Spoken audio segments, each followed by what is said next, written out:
we're making light. This is Kate Foggo. I'm Julie. Julie Hurt. Sorry. We are making light. I'm Kate Foggo.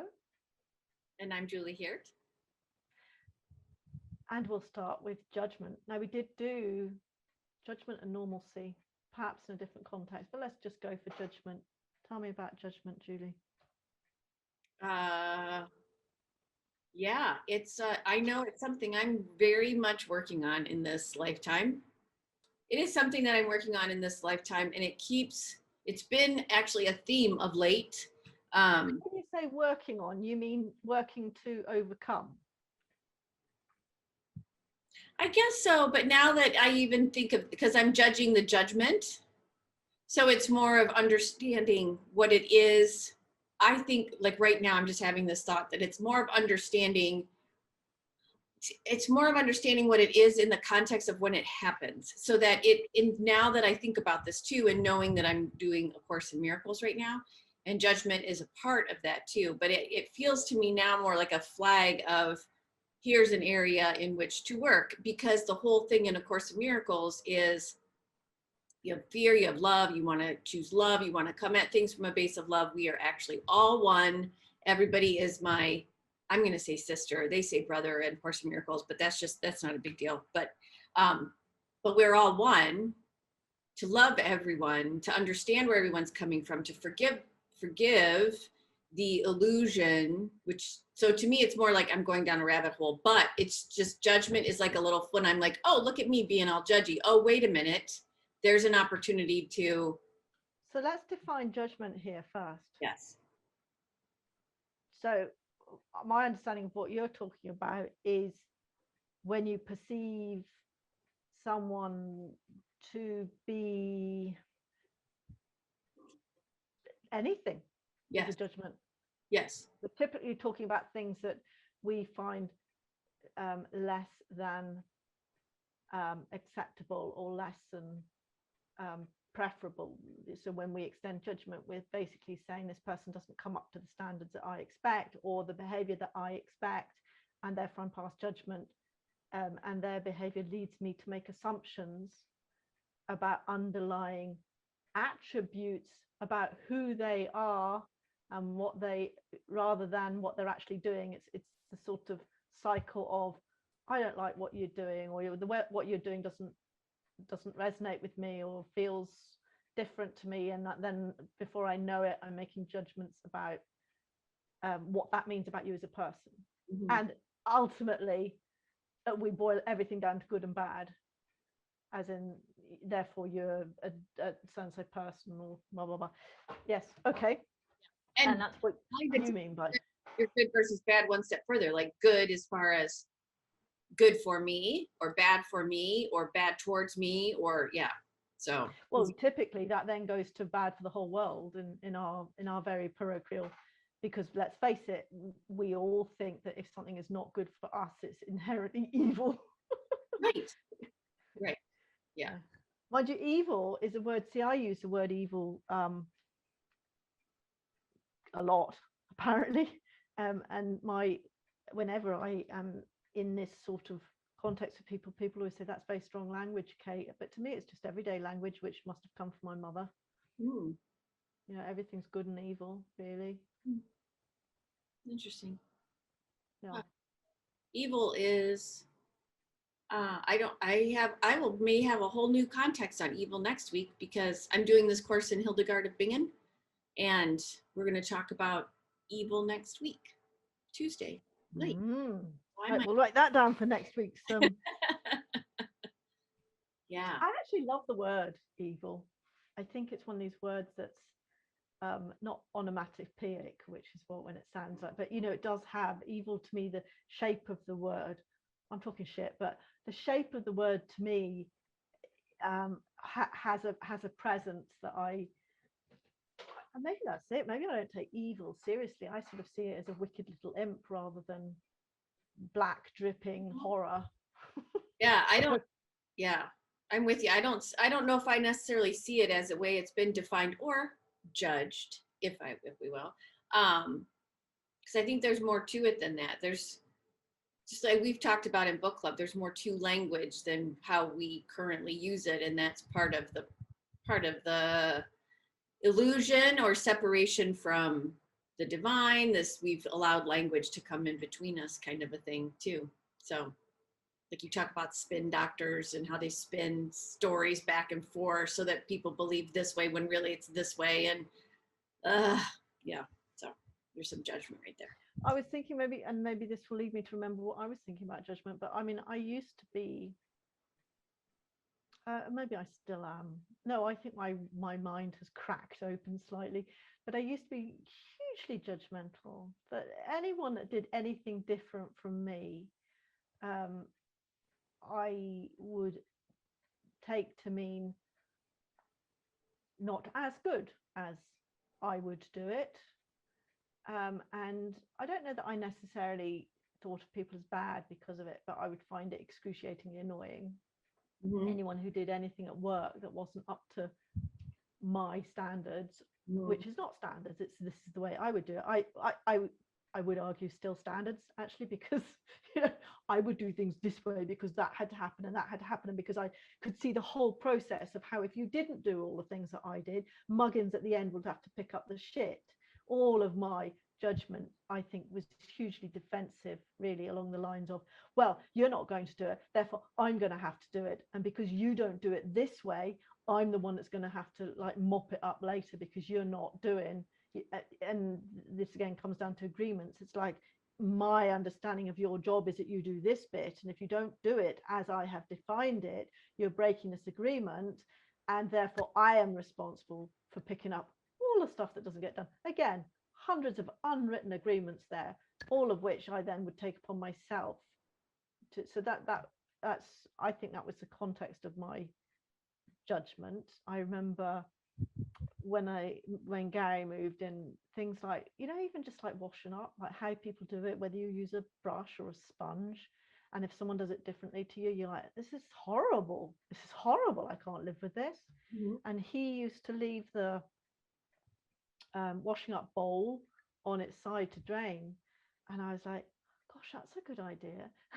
And it's the first time I'd ever seen someone who would do something different, that instead of it filling me with horror, I could actually acknowledge that it was a better, I have no idea what I used to do, but actually stands out in my mind. That's how judgmental I am, that I actually still remember that as a judgment I made that actually then went, okay, I can live with that. And I love the fact that he put the toilet paper the same way as I did, because my mother always used to make us have it so that the loose bit was against the wall and not towards you, to prevent you from using too much. I'm not really sure how that works at all. So I would always make a point of putting it against the wall to use or the other way, to make sure that I could use as much as I wanted. And Gary does the same. Oh.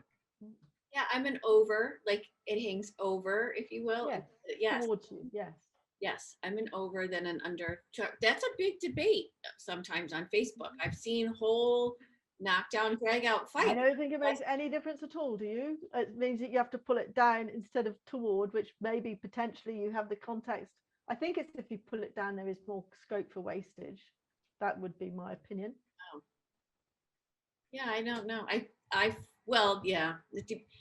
There's just so many factors. It depends on if it lets you move it. If it doesn't, if it's tighter and you have it under this way, then you can't get any. Like, yeah. So what? We'll just leave that over there because it could. Yeah. I just realized my allergies starting to bug me. It's so interesting though, judgment, because you don't want to be judged. Like if I find myself judged, or right now, my husband's in a situation at work where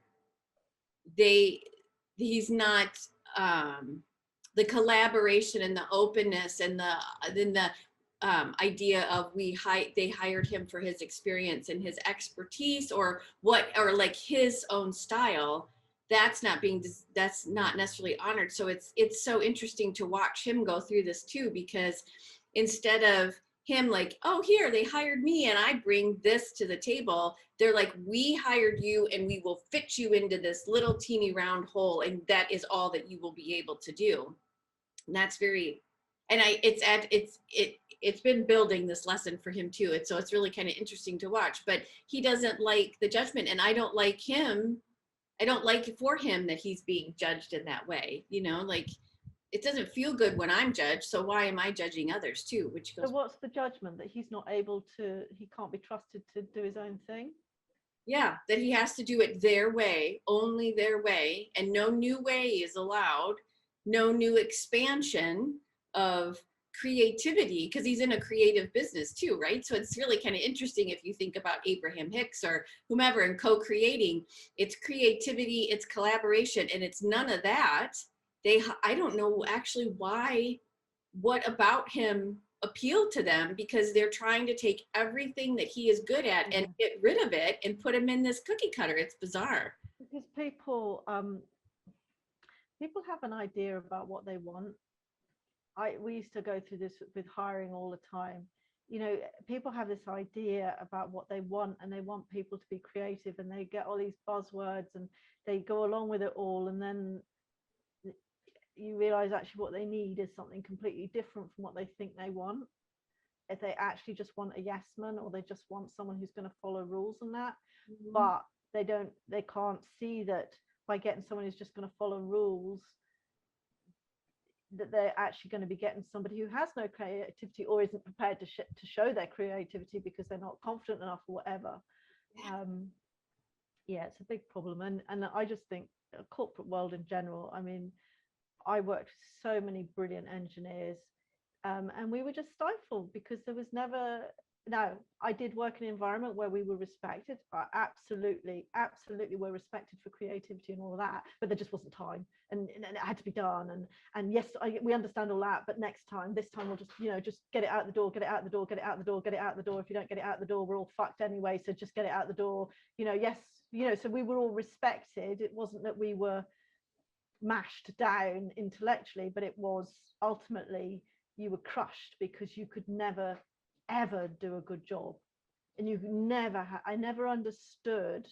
I think I understood it in theory, but it's only when I stopped work myself did I understand how important it is that you have to give space to creativity. If there's no space, it's taken me, God, when did I give up work? 3 years to start to unwind. I was talking about this to my sister. We had this conversation about, sorry, we're going off topic, but about how ultimately, Julie, I would really rather do nothing. All my struggles with whether I should be doing the shed and how else I can make money, and do I want more business for the animal community? I mean, I love doing this, but I don't have time. And I ultimately, I don't want to do anything. And I think the conclusion I've come to, and my sister feels the same, we have all these brilliant ideas. There's so much I want to do, but right now I don't want to be obligated to do anything. I still want to lie on the couch and watch RuPaul. I do. That's my idea of heaven right now, is to have nothing in my diary. I'm quite sure I would get bored very quickly, but I'm, if I want to win the lottery tomorrow so I can lie on the couch for a few weeks and think about what I want to do. And I just think it just takes so long to heal. It takes so much longer to heal than we give anything credit for. And I've been, even though I've had allegedly this time off work, I've had a different taskmaster all this time, me going, Kate, you must be doing this, you must open a business, you must be making money, you have to find a way, you've given up your corporate job, how dare you, you must find a way today. Yes. You must make this good, you must prove that you can make this work. And it's only now I'm just like, fuck. Yeah. If you honestly handed me 30 grand, I go, right, that's it, I'm going to stop for a year. Just put the 30 grand in the bank, live off it, be fine. Yeah. That's all I need, 30 grand, thanks. Yeah, no, I get it. Last Thursday was my year anniversary of being released from my job, my profession in advertising. And I took some time and just kind of thought back about, I have refilled my plate with stuff that I would much rather do this work and the intuitive work and put the marketing efforts into the intuitive work. And I'm slowly seeing that and figuring that out and how to do that. But it's amazing how like a year went by, like boom, so fast. But I do see that there was a lot of movement, but there was also a lot of like resistance to it too. And, you know, so as I look back and judge and maybe use it as a good thing, as a way to say, okay, wait, here's where I'm starting to go down the same non-co-creating path, or like things that are going to move me forward. Because I'm like you, I would love to just be able to sit around all day and read and think about. And when I look at, you know, we read Ainsley MacLeod in one of our first book club books, and where is my, I had my souls types up there somewhere. Now I don't know where I put them. Caregiver, scholar, thinker. So I have a thinker, scholar thing in my soul type. I would just be so happy just to sit around and read and think, and then, yeah, but no, I don't know. I mean, I do, but not to the degree I would totally, like you know, you would watch RuPaul. And I love I love the idea that about RuPaul being spiritual guideposts and whatnot too. But the creativity as well. I mean, I just love that. I think that, and actually, it was Ainsley MacLeod that I came out a performer type, and I was like, oh, yeah. am I? But I fucking am. Yeah. I love that. You know, hey girlfriend, come over here, girl, you know, and they're just so sassy and they're so funny and they're just like da-da, and they're in your face and they swear, and I, you know, I love, like RuPaul says, good luck and don't fuck it up. And I love that on national television she looks impeccable. Gary keeps saying, you do know it's a man, don't you? She looks impeccable. She's absolutely beautiful. I mean, just beautiful. And, you know, and it's so classy and all of this. And then she goes, well, good luck and don't fuck it up. Just things like that, just the timing of it and everything. And I just think it's, you know, there's so much in all of it that I just think is amazing. And I think that's performance. I think it is, you know, and the way, even just, I know it's reality, that some of it's like it's reality TV, isn't it? But when you see when it's done well, like even just little nuances of music that enhance conversations, I just think it's so clever. And but I love the fact that these girls, ladies, men, whatever, queens, some of them do these, right? they just do these amazing costumes. Mm-hmm. And you know, there's so much I want to do, Julie. There's so much I want to do, and I don't want to do any more fucking oh, laundry came today. Oh, well done. I bought 4, so that the cost of another £1,000, I bought 4 more sets of linen, so I should not run out. Yeah. And 4 of them have gone to laundry. Wednesdays and Fridays. So this is a step again towards fuck the money.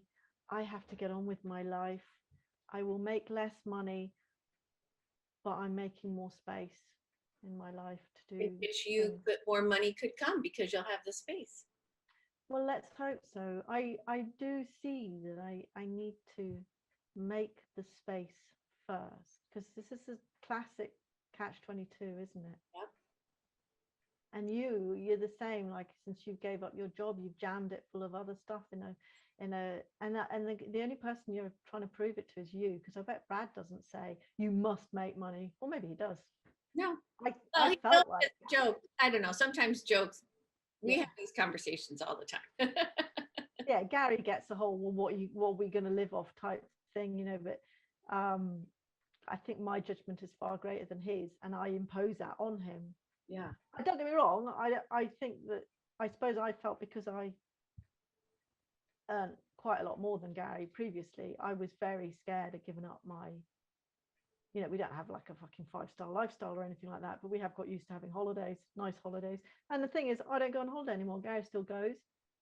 I won't allow myself to go on holiday because I don't earn enough money now. Oh, well, then there's the next step, Kate. Maldives, here you come. Oh, well, God, yeah. The minute it opens up, we're hoping there'll be a couple of grand left of Gary's dad's estate, although it's not looking likely at the moment. It all seems to have been whittled away on various bits and bobs, but if we can scrape together a couple of grand out of that, then yes, Maldives, here we come. But I wanted to take you back to the starting of judgment because you made a comment. You wanted to talk about something, and I think it happened in our book club this week about judgment, right? Or no? No, I think I just had something happened recently, and I actually think it was just that I looked back to how I used to be, something triggered it, but it wasn't book club, but something triggered memories of, I used to be really really judgmental, horribly judgmental. I feel quite ashamed actually, because I would be so inflexible about right and wrong,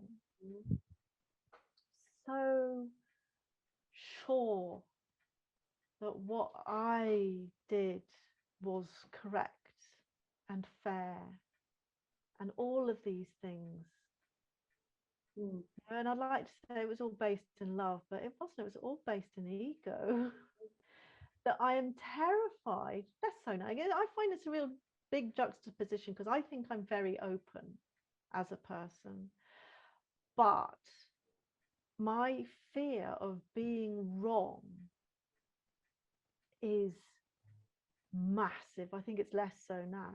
So I don't mind saying I'm an alcoholic. I don't mind saying I'm damaged. I don't, all these things, but wrong. Wrong? You said I'm wrong? It's like I could admit to a lot of mistakes, but I think it's the moral aspect rather than okay, I fucked up and I made a mistake. And to me, everything was right and wrong. It all becomes a moral issue as opposed to an opinion. Don't know. I still struggle, but that's what it triggered for me was just this vision of it physically hurts me still to be wrong. It's like making a mistake and being wrong aren't necessarily the same thing, if you know what I mean. Yeah. Sort of like, but to have made, and I think I'd be all right about saying that I have misjudged some. I don't know. There's something about being wrong. There's something in there that but it's quite a specific type of wrong. Yeah. I think even being criticized, actually, to be honest, if anyone criticized my work, I'd be fucking gutted. Yeah. I would, it'd be like someone punched me in the stomach. I'd be like, I've let you down. Yeah. That's interesting. Oh, that's something else we need to talk about. That just drives me fucking mental.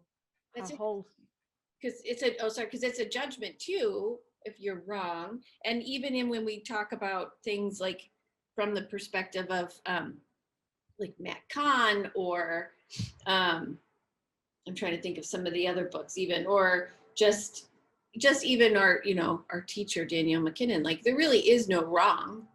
There's just either opportunity or different point of view. And in the Course of Miracles, it's an opportunity to look at somebody else in a different light that then allows for forgiveness. Not me forgiving that person for not being like me, but actually forgiving this illusion I don't want to get into it because it just gets so complicated and I'll go down a rabbit hole. But it's so interesting because like for me. No, go down the rabbit hole. Well, I'm gonna switch rabbit holes because for me, instead of like I am wrong, for me, what would be the crushing blow to my stomach is if someone called me stupid. I can be wrong. I can be, I can kind of made a mistake, but you call me stupid and I am absolutely crushed because I try really, really hard not to be. And so it's its own like a double workaround or something like that. Like I don't want to be stupid. And I do have, like I said, scholar in my soul type. I don't want to be stupid. So I try and know as much as I can. And actually, now that I think about it, I've actually tried to like let go of information intake, like particularly around the news, because that's not an area I don't need to worry about that. That's going to take care of itself. That's really interesting because I've never worried about being stupid. I wouldn't get the blow to the stomach. I would be raging if someone called me stupid. Like I don't think I would feel insecure. I would be defensive and I would be angry because I know I'm not. This is one thing my beautiful mother, bless her soul, for all that she put me down, she always said I was clever. Yeah. So I have never, that's funny, isn't it? Because I have never doubted. I don't like to be made to feel stupid. That will make me angry, but I'm not insecure about it. I would be angry that you had manipulated a situation to make me look stupid. Yeah. But I wouldn't be insecure about it. I'd be like, I don't know this because I didn't have the information. There's nothing fucking wrong with my brain, mate. You know, I would be, that's interesting, isn't it? All of my fear about being wrong, I think, is about getting it. Oh, I don't know, but it's not about being. I think if I would be worried about having overlooked something, like having not seen something, not been aware of something, not been vigilant, rather than being stupid. I suppose maybe stupid just didn't occur to me.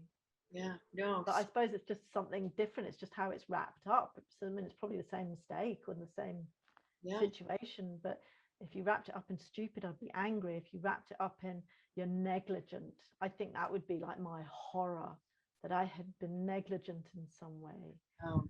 And that makes me lazy, slovenly, good for nothing, rather than stupid. It's funny, isn't it? I mean, they're all just horrible words that we should never use for anyone ever. And as you're saying this, I was just reminded too that my biggest criticism of somebody is that they're stupid. And I have always said to myself, not to myself, people know this about me. Once I have this phrase, once I deem you stupid, I'm done with you. Like, I want nothing more to do with you. If you can't figure out, and see, so this is all judgment too, right? Judgment on myself, but then how I use it on judgment for other people. Isn't that interesting? Like how my own Achilles heel, if you will, is what I push out on other people. That's just, I don't know why I've never thought about it that way. No, but you're right, because thinking about it, the worst thing someone could ever do to me is to let me down.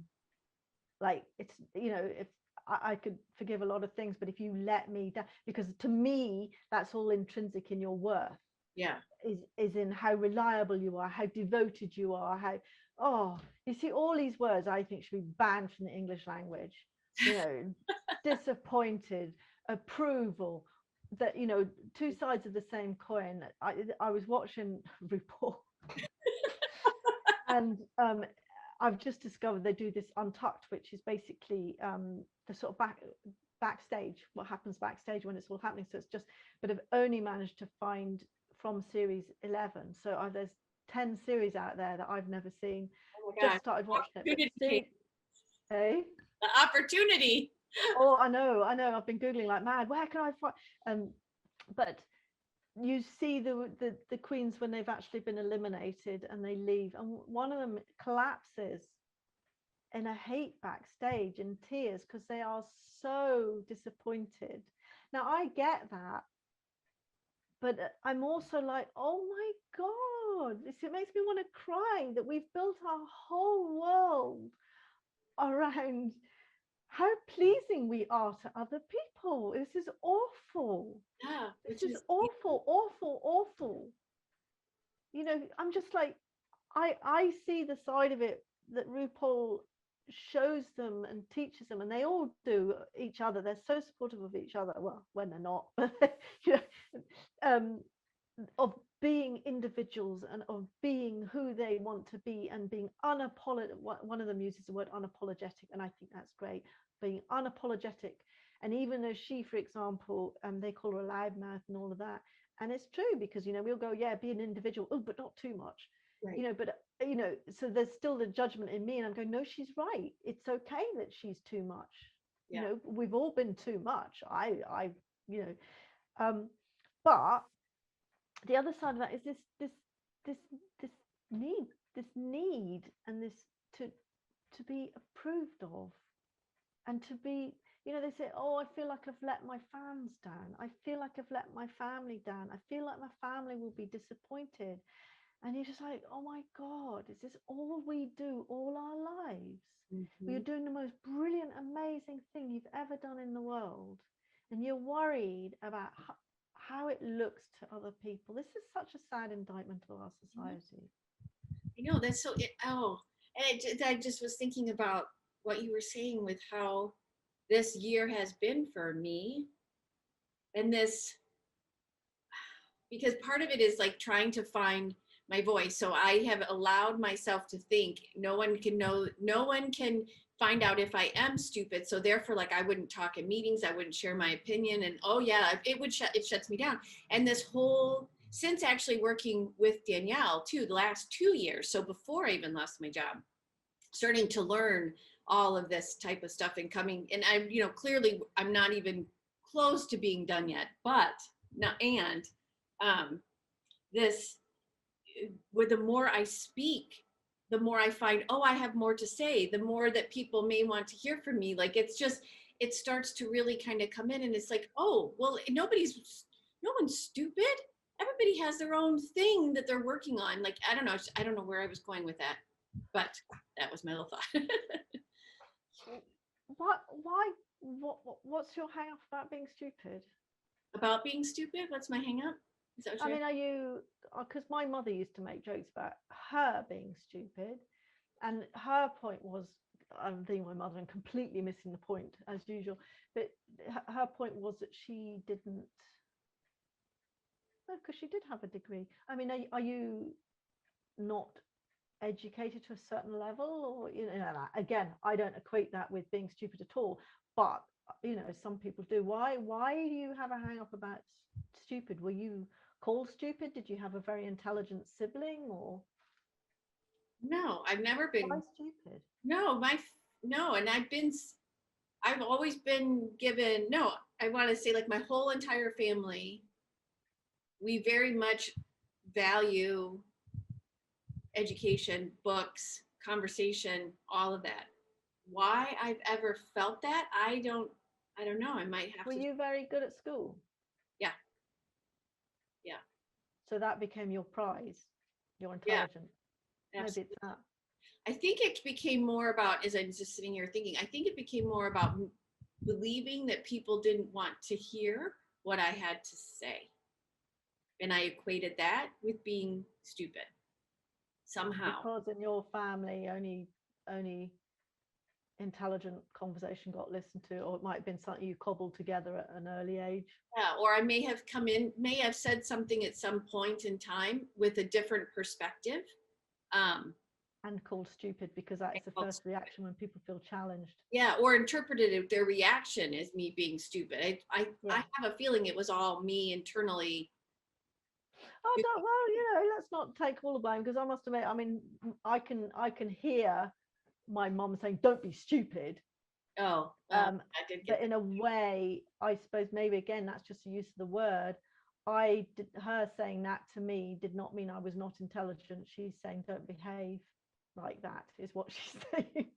She's not questioning my intellect. She's, maybe that's it. I don't associate stupid as the converse of intelligent. I sort of see stupid as a behavior rather than ignorance. I don't know. Yeah. No, for me, it's the converse of intelligence. Yeah. For me. Yeah. Yeah. Interesting. I know. So did something, talking about judgment, did something come up for you in book club? No, not for me. No. Well, no, not for me personally. We were talking about, so we're starting to read a new book called The Sparrow, just for everybody, by Mary Doria Russell. I don't know how to, anyway, based in Cleveland, Ohio, or from Cleveland, Ohio. Anyway, we're starting to read that, and one book club member was upset that the prologue, it gives a little foreshadowing of what's to take place. And another book club member said that this book was not necessarily done in a way that she's used to reading a book. And so she realized early on to suspend all judgment. of how the book is structured, the story that's about to take place, everything. Just suspend judgment and just let it be and come over or something. I have to share this because you worry about being stupid, right? When Karen said all that, see, I wasn't naming names. okay? I wasn't naming names. Go ahead. When the lady said that, I thought, I suddenly flitted through my mind and I was like, have I been paying attention? Did I read that right? And I suddenly thought, for a minute, Julie, well, actually for a few minutes, if I'm honest, that some of this stuff that had happened on another planet must have been true and I didn't know about it. Like that this was public knowledge because she was saying, I need to suspend judgment about what I know or what I think to be true. So I actually, for a minute, talk about stupid, sat there thinking, oh my God, did they really go to Rakat? Oh my God, like, has there been sort of life on another planet that's like passed me by? And I did actually sit for a few minutes and try and listen, because I think I was trying to do my ASDA delivery at the same time and it had failed. It was supposed to be just a click, but I did actually sit there. So when the lady was talking about trying not to let what she already knew about the situation, I was thinking, fuck, like I've been reading about this and actually some of this is true and I didn't even know it happened. Like I thought it was a reference to some, it turns out I believe I did manage to ask a question without saying to everybody that, God, did we land on another planet and I didn't know about it? But actually she was referring to, see, there you go. See, I'm okay with it. I think that's quite funny. I don't feel stupid much, really. No, I don't think you're stupid. No. I've learned to be very brash about, I watched, thinking about it now, this is actually law of attraction. Years and years ago, there was a guy called Ed somebody or other, in the days when our corporate world used to pay for us to go to these, you'd have elaborate events that people would go to. And it was about he said, never ask people how they are, just never give people an opportunity to bring you down. Just go, hello, how lovely to see you. It was all about that. It was all about, it's so obvious now. And he was brilliant. He was absolutely riveting. And to watch something like that in Scotland, my son was all rah, rah, rah, and all these dour-faced Scots people. But it was brilliant, absolutely brilliant. And I've lost my thread completely. What was I talking about? Said something. Don't. Oh, that's right. I stopped watching the news even then. He said, don't watch the news. I mean, this has got to be 20 years ago now. Yeah. He said, don't watch the news. So this is actually very early law of attraction. I have to look at who he was. Ed somebody or other, motivational speaker, and his logo was like a bumblebee. But I never liked watching the news. So this is like brilliant, excellent. I don't need to watch the news anymore because he said so. So I've got used to saying to people, I don't watch news. I have no idea what you're talking about. It's like I don't associate that with being stupid anymore, because I think if it's important, it will filter it through. So it's possible that actually you've gone to another planet and actually everyone has landed on Rakat or wherever it is, and there was a colony there, and it just it just passed me by. Yeah, possible. Richard Branson just went into space, so who knows? Yeah, who did? Richard Branson. Did he really? Mm-hmm. I wonder what his insurance is like. I know, right? Yeah. What happens if Richard Branson doesn't come back? No, he did. He went to the edge of space and then, or edge of Earth, I should say, or gravity. Anyway, almost into space. So yeah. So there you go. Now, so you know that much. No, I don't think we've made it to, well, technically we have made it to other planets, but through robots, but we don't need to go down all that. Yeah. I don't remember what I was starting to say as far as, judgment, being, I don't know. We'll see. But you were going to say something. Oh, no. Was that what the story that you wanted to tell about book club and judgment? Or was there something else? No. I can't remember. No, when I said about judgment, it was just because I'd had that ping earlier about how I used to be. It wasn't nothing to do with book club. Okay. Was there something tied to reverence that you wanted to talk about today? Or is that another topic for another time? It's a different topic. It's really just to get your opinion. I think we should keep it separate. Fabulous. Let's do that. Okay. Do you feel, let's tie up judgment. See, I think judgment is really, isn't it? It's an opportunity to stand outside yourself, because it really sums up every single time you get that flash of something and then you go, well, hang on a minute, let's step back and look at this. See, I think we make judgments all the time about absolutely everything, and I think it's fine, and I think it's perfectly human, natural to be prejudiced and all these things. And actually, you know, all you need to do is be aware that it's happening. You can't stop judgment, you know, you can't physically stop it. I think by observing it, that over time, hopefully it goes away. But I think there's always going to be judgment. I think that's how we survive, because you have to notice these things because they could be threats to you. Yeah, well, yeah, I wonder, judgment feels like another form of resistance, and where there's resistance, that's where the stuff to work on is, right? So to me, that would be, I am reading, so the gentleman that's teaching this Hildegard of Bingen course that I'm taking is Matthew Fox, and he's been teaching about all the different mystics, and he's actually done a ton of research and studies and written books and all this stuff on mystics. And where was I going to go with this? Oh, so he writes a daily little blog on creation spirituality,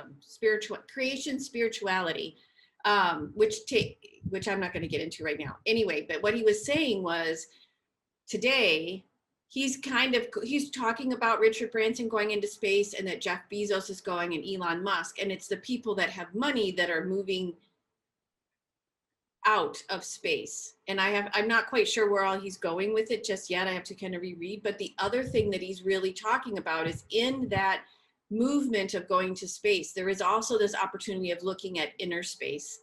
And the big work that we have to do as human beings is working on this inner space. And I kind of look at it in relation to the illusion. Like, are we judging others and having others judge us, when really we need to be doing what makes us happy? Where can we find peace within ourselves? And so all of this stuff, the racism, the rise of fascism, elections being, voter suppression, that type of stuff is all really coming up even stronger than ever before. Even with climate change, we have fires for us in the United States raging in the West. We have super hot temperatures where we shouldn't, more rain where we should, like all this type of stuff. And it's just, everything is coming up to the surface to be examined, hopefully more from a internal standpoint, so that we can move forward and be more enlightened and not worry about everything else around us, but worry more about, like, the stronger part is working on us internally. Am I making any sense? Yes, I'm not sure I agree with you, but yes. I do agree that with judgment, because it's essentially an opportunity to see, how do I hold myself different from this? And without that trigger, how would you know that you had made an opinion? Oh yeah, no, I think that's absolutely true. Wait, what can you agree with? Sorry. So I agree with that. Okay, I'm in terms of what's physically happening in the world, physically, not politically, emotionally, but when you say about global warming and stuff like that, I think that just is. I don't think there's any rhyme. I don't think the world or nature is trying to teach us anything. I think it just is. Now, maybe as a result of our actions. Yes. But I don't think the world is trying to teach us a lesson. I'm not saying there aren't lessons that could be learned, but I don't think nature is trying to teach us anything. No, I completely agree. Okay. I feel that, and I think to some degree he's saying this too, is that it's not about us saving the planet. It's not about us saving the animals. They're going to take care of themselves. It's us saving ourselves. And if we don't and climate change is a symptom of us not taking care of ourselves. Yeah.